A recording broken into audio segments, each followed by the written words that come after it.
Baik, pagi hari ini kita akan kembali belajar firman Tuhan yang terambil dalam 1 Timotius pasal yang ke-6. 1 Timotius 6 ayat yang ke-11. 1 Timotius 6 ayat yang ke-11. Karena ini satu ayat, kita akan membaca bersama-sama ya. 1 Timotius 6 ayat yang ke-11. Mari kita akan membacanya bersama-sama. 1, 2, 3. Tetapi engkau, hai manusia Allah, jauhilah semuanya itu, kejarlah keadilan, ibadah, kesetiaan, kasih, dan kesabaran dan kelembutan. Ya.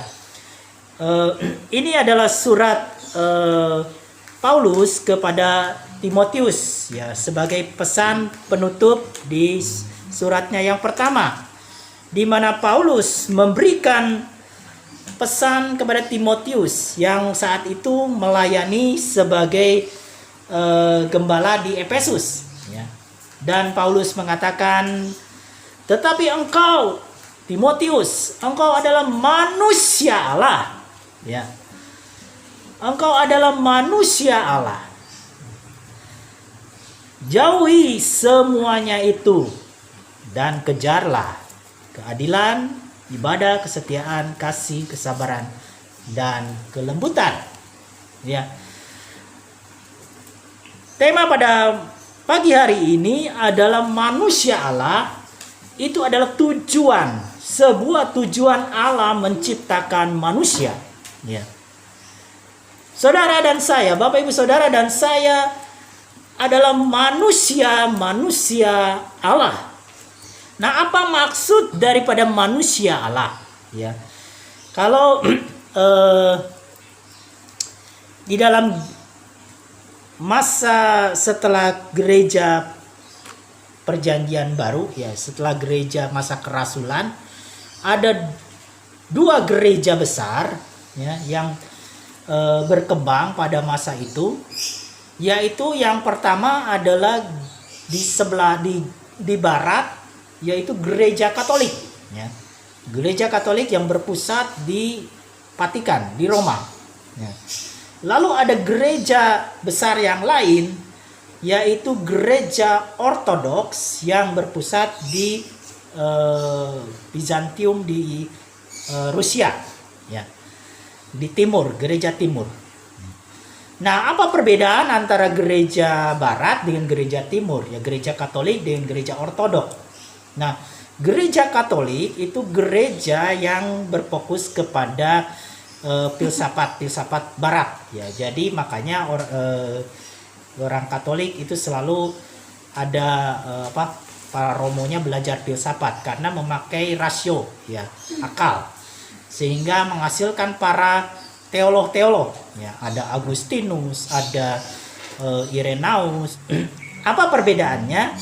Jadi kalau gereja Katolik dalam hal keselamatan itu meneladani Kristus atau cloning atau mengimitasi. Jadi kalau ada bahan asli ya, kulit asli, maka ada kulit imitasinya. Jadi pemahaman dari Katolik untuk keselamatan menjadi teladan Kristus itu adalah menjadi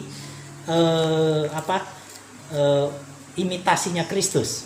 Nah, sedangkan keselamatan untuk menurut gereja Ortodoks itu mengambil kodrat ilahi atau menjadi manusia Allah. Ya. Kalau saya memberi kesederhanaan sekarang, ya. Sekarang tuh ada gereja yang condong, saya lebih condong gereja yang rasio yang teolog semua, ya. Lalu ada gereja yang yang saya mah gerejanya yang senang yang ngeroh. Nah, itu munculnya dari sini, ya. Gereja Ortodoks itu gereja yang mengembangkan spiritual ya, yang kalau dalam bahasa mistik ya. Kalau sekarang yang ngeroh gitu ya. Nah, Paulus sebenarnya dua-duanya betul ya, dua-duanya tidak salah. Kita harus mengembangkan kedua hal itu. Pengajaran firman juga harus kuat, tapi spiritualitas juga harus sejalan gitu kan. Tetapi jangan sampai terlalu ngerol, itu akan juga terbawa kepada kesesatan. Yang terlalu pengajaran juga istilahnya dalam istilah yang karismatik kering ya, tidak ada spiritnya, tidak ada urapan ya. Tapi harus berjalan bersamaan sehingga sama-sama berjalan di dalam kebenaran ya firman Tuhan. Nah, apa maksud daripada manusia Allah? Manusia Allah artinya adalah manusia yang berasal dari Allah ya, lahir dari Allah atau menyatu dengan Allah ya. Dalam istilah bahasa Jawa, manunggal dengan Kristus, manunggal dengan Tuhan. Dan ini adalah sebuah keinginan, sebuah tujuan Allah ketika Allah menciptakan manusia, mengembalikan manusia dari dosa kepada kehidupan yang sama dengan Allah, berkarakter dengan Allah ya, berkarakter Allah. Di dalam Roma 8 ayat 29 dikatakan, sebab semua orang dipilihnya dari semula, mereka juga ditentukan dari semula untuk menjadi serupa dengan gambaran anaknya, supaya ia anaknya menjadi yang sulung di antara banyak saudara ya. Jadi tujuan Allah bahwa kita menjadi serupa dengan gambaran anaknya.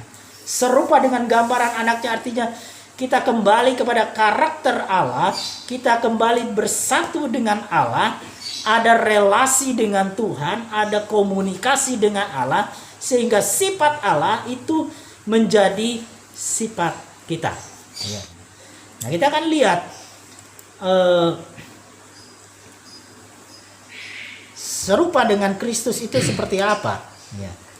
Nah, di dalam ayat yang kita baca 1 Timotius 6 ayat yang ke-11 dikatakan, hai engkau ya Pak Timotius, engkau manusia Allah. Bapak Ibu Saudara adalah manusia Allah. Bapak Ibu Saudara adalah manusia ilahi. Nah, bagaimana kita menjadi manusia Allah? Bagaimana kita menjadi manusia ilahi? Yang pertama adalah dikatakan jauhilah semuanya itu, menjauhi semuanya itu. Nah, kalau ingin mencari menjauhi semuanya itu, apa yang dimaksud Paulus menjauhi semuanya itu harus melihat kepada ayat-ayat sebelumnya ya. Kalau di ayat sebelumnya, perikop dalam kitab terjemahan baru LAI itu berbicara tentang mengenai penyakit bersilat kata dan mengenai cinta uang ya. Paulus menjelaskan bagaimana kehidupan berjemaat, kehidupan sebagai hamba Tuhan, kehidupan sebagai umat Tuhan harus menjaga lidah, kemudian juga tidak cinta akan uang ya, karena dikatakan itu akan menjerat ya, menjerat kehidupan orang percaya ya. Dikatakan akar kejahatan adalah cinta uang. Jadi Paulus mengatakan bahwa jauhi semuanya itu, jauhi hal-hal keduniawian ya, jauhi hal-hal yang berkaitan dengan tindakan perilaku yang jahat, kemudian hal-hal yang bersifat bendawi, hal-hal yang bersifat materi, karena itu adalah sebuah jebakan ya, sebuah jebakan untuk membawa kita kepada kebinasaan ya. Di dalam 1 Yohanes 2 ayat 15 sampai 17 dikatakan, janganlah kamu mengasihi dunia dan apa yang ada di dalamnya.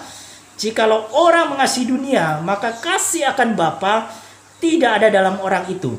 Sebab semua yang ada dalam dunia itu, keinginan daging, keinginan mata, dan keangkuhan hidup, bukan berasal dari Bapa, melainkan dari dunia. Dan dunia ini sedang lenyap dengan keinginannya, tetapi orang yang melakukan kehendak Allah tetap hidup selamanya. Lalu dalam pikiran kita, jadi kita nggak boleh cari uang dong. tidak demikian, ya. Kita tetap harus bekerja, kita tetap harus mencari penghidupan untuk kehidupan jasmani kita. Tetapi yang dimaksudkan Paulus di sini adalah cinta akan uang, artinya fokusnya atau tujuan hidupnya adalah untuk uang, untuk mengejar kekayaan, untuk mengejar kemewahan atau hawa nafsu pribadi yang berkaitan dengan tadi keinginan daging, keinginan mata, dan keangkuhan hidup. Tujuannya, fokusnya yang Paulus katakan jauhi itu. Bekerja itu adalah anugerah, bekerja adalah perintah Tuhan, ya. Mencari rezeki adalah perintah Tuhan. Itu adalah sebuah bagian. Dikatakan di dalam Kejadian bahwa usahakanlah taman ini, pelihara, rawat. Itu adalah panggilan Allah, ya, untuk memelihara kehidupan kita, keluarga kita. Tetapi bukan fokusnya kepada kekayaan. Amsal berkata, orang yang ingin kaya akan jatuh ke dalam jerat, ya, akan jatuh ke dalam jebakan-jebakan. Ketika seseorang sudah fokus cinta uang, akan menghalalkan segala cara, ya, akan menghalalkan bagaimana mencari rezeki dengan cara-cara yang tidak benar, ya, cara-cara yang haram, ya, pokoknya melakukan segala sesuatu karena pokoknya saya ingin kaya, bagaimanapun caranya, bagaimanapun jalannya, ya menipu, ya korupsi, ya menjual barang-barang terlarang, ya. Itu karena fokusnya kepada uang, ya. Kata Paulus, jauhi semuanya itu. Kalau kamu mau menjadi manusia Allah, jauhi itu. Fokusnya bukan itu, ya. Lalu apa? Ya, fokusnya. Dikatakan kejarlah, ya. Kejarlah, larilah, atau usahakan untuk menangkap, ya. Kata kejarlah itu. Kejar apa? Yang pertama, keadilan. Keadilan itu berbicara tentang kebenaran, ya. Dalam bahasa aslinya di kayu sune, ya. Kebenaran, hidup benar, itu yang harus kita kejar. Hidup dalam kebenaran. Lalu yang kedua yang harus dikejar adalah ibadah. Sebuah kesalehan di mana kita menyembah Tuhan, kita punya relasi dengan Allah. Kita harus punya hubungan, ya. Bagaimana kita menjadi manusia Allah? Kita harus punya relasi yang intim dengan Tuhan, ya. Ini yang harus kita kejar. Lalu yang ketiga, apalagi yang dikejar adalah kesetiaan, ya. Kesetiaan ini berbicara tentang keyakinan yang teguh, ya. Keteguhan iman. Jadi orang yang setia itu akan diuji pada saat akhir hidupnya. Apakah dia setia atau tidak, ya. Ketika seseorang pada akhir hidupnya tetap beriman kepada Kristus, maka dia akan dinyatakan orang yang setia, ya. Kesetiaan tidak diukur pada waktu masih kita hidup, ya. Mungkin saat ini bisa saja kita bisa jatuh dan kita tidak setia kepada Tuhan. Nah, kesetiaan akan diuji saat-saat kita dipanggil Tuhan. Karena Tuhan katakan membandingkan sebuah perumpamaan di mana hamba yang setia dan hamba yang tidak setia dilihat dari apa yang dikerjakan setelah Tuhan itu datang, ya.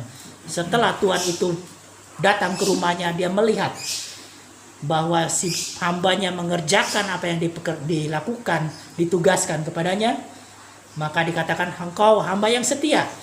Tapi ketika hamba itu tidak melakukan, maka engkau dikatakan hamba yang tidak setia. Ya, itu terjadi kesetiaan, penilaian kesetiaan terjadi pada saat hari penghakiman, pada saat Tuhan datang. Yang keempat, kejar apa lagi? Kejar kasih. Ya. Kata yang dipakai agape itu berbicara tentang kasih sayang, melakukan kehendak yang baik, atau berbuat kebajikan, atau perbuatan-perbuatan yang baik yang kita lakukan. Ya. Jadi artinya bahwa kita harus mengejar tadi hidup dalam kebenaran, di dalam ibadah, relasi dengan Tuhan, setia kepada Tuhan sampai di akhir, sampai di garis akhir. Ya. Lalu kemudian selain setia di dalam masa proses kesetiaan itu, kita harus melakukan perbuatan kita, artinya tugas yang Tuhan berikan kepada kita, kita harus kerjakan. Ya. Dan kemudian kesabaran. Ya, di tengah kita untuk setia kepada Tuhan, tentu ada problem, ada masalah yang akan datang kepada kita. Nah, bagaimana kita bisa kuat dalam menghadapi pergumulan, tantangan, kondisi sekarang ya, dengan pandemi ini, ada kegoncangan ekonomi, ada kegoncangan secara kesehatan ya, ada masalah-masalah yang muncul. Nah, bagaimana kita bisa bertahan di tengah masalah yang muncul di tengah-tengah kehidupan kita? Akankah kita menyerah? Akankah kita putus asa? Ya, seperti kemarin seorang anak muda yang loncat dari gedung kepatihan ya, gedung di Kings itu ya, keputusasaan ya, masih muda gitu kan, umur 16 tahun ya, loncat dari gedung lantai 16 ya. Tidak bisa bertahan ya, tidak bisa bertahan. Dunia ini sedang menggoncangkan iman kita. Dunia ini, masalah ini sedang bisa membuat kita galau, gelisah, frustasi, depresi, dan akhirnya kita memutuskan untuk mengakhiri hidup ya, tanpa berpikir panjang ya. Nah, Tuhan memberikan ini kesabaran, hipomone dalam bahasa Yunani. Kita harus bertahan di dalam masalah yang kita hadapi, karena sebuah masalah itu akan ada akhirnya ya. Kunci itu ketika dibuat pasti ada anak kuncinya ya. Gembok dibuat pasti ada anak kuncinya untuk membukanya, atau kalau misalnya gemboknya pakai nomor, ada password untuk bisa membukanya ya. Jadi ketika kita mendapat sebuah masalah juga, Tuhan tidak akan membiarkan kita tidak bisa punya jalan keluar ya. Tuhan katakan, pencobaan-pencobaan yang kamu alami adalah pencobaan biasa yang tidak melebihi kekuatan manusia, dan aku akan memberikan kepada kita jalan keluar ya. Artinya ketika ada sebuah masalah pasti ada jalan keluar ya. Cuma masalahnya, bisa nggak kita bertahan ya, bertahan di dalam pergumulan kita ya. Kesabaran, bertahan dan tabah di dalam pergumulan. Dan yang terakhir, kejar kelemah lembutan atau sikap keramahan, sikap sopan dan tidak kasar ya. Kalau di dalam Ibrani dikatakan manusia pada zaman pada akhir zaman itu akan garang, akan tidak sabar ya. Ya, kalau kita melihat memang situasi sekarang sudah mengarah ke sana ya. Manusia cepat sekali tidak bisa menguasai diri ya. Mudah dengan kemarahan dan sebagainya ya. Tetapi Rasul Paulus menasihatkan kepada Timotius untuk dia mengejar kelemah lembutan, menguasai diri ya, punya sikap yang baik, berkarakter ilahi ya. Jadi kalau saya menggambarkan bahwa kita harus mengejar untuk menjadi manusia Allah, maka kita harus mengejar hidup benar, relasi dengan Allah, miliki iman yang teguh, kemudian berbuat kebaikan, memiliki ketahanan rohani, dan memiliki karakter ilahi. Ya. Ini yang menjadi fokus untuk menjadi manusia ilahi. Bukan kepada hal materi, bukan kepada hal-hal yang bendawi, ya. Tetapi fokus untuk menjadi manusia Allah. Inilah, ya, ada 6 yang harus dikejar, yang harus kita kejar untuk kita menjadi manusia Allah. Baik, pada siang hari ini biarlah kebenaran firman Tuhan ini menjadi pengingat kita, menjadi hal yang kita harus fokus di dalam kehidupan iman percaya kita di tengah-tengah situasi apapun. Ini yang menjadi tujuan Allah ketika Allah menciptakan manusia. Baik, kita akan setelah firman Tuhan ini kita akan masuk di dalam perjamuan kudus. Gantikan sebagai korban tebusan, sucikanku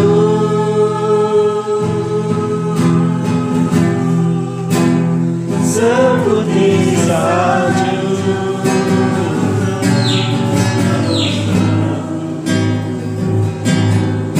Yesusku,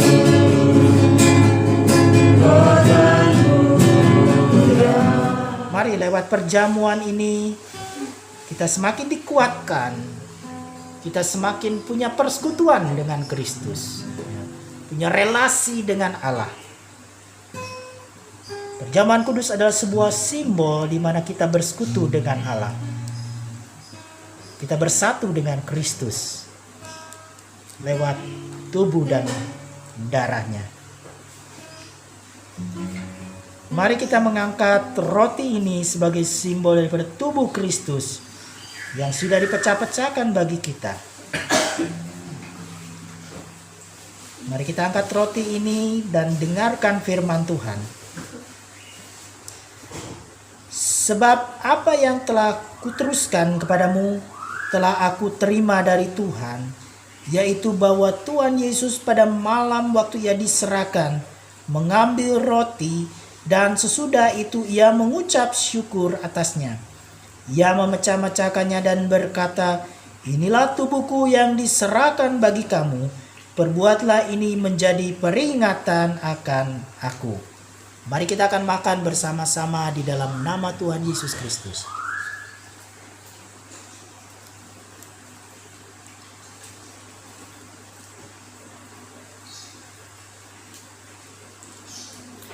Mari kita angkat cawan sebagai lambang daripada darah Yesus yang sudah dicurahkan bagi kita untuk penebusan daripada dosa-dosa kita.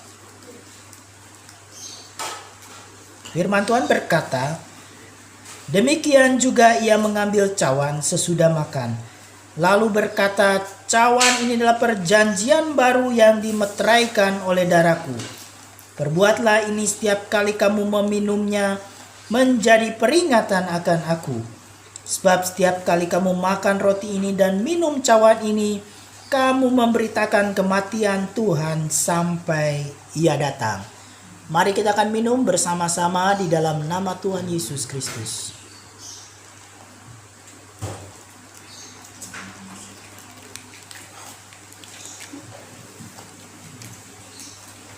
Kita boleh bersyukur atas kasih dan pengorbanan Yesus yang menebus kita, yang menyucikan kita dari segala dosa untuk kita menjadi manusia Allah, manusia yang serupa dengan Kristus. Dengan wajahnya dan memberikan engkau kasih karunia, Tuhan menghadapkan wajahnya kepadamu dan memberikan engkau damai sejahtera.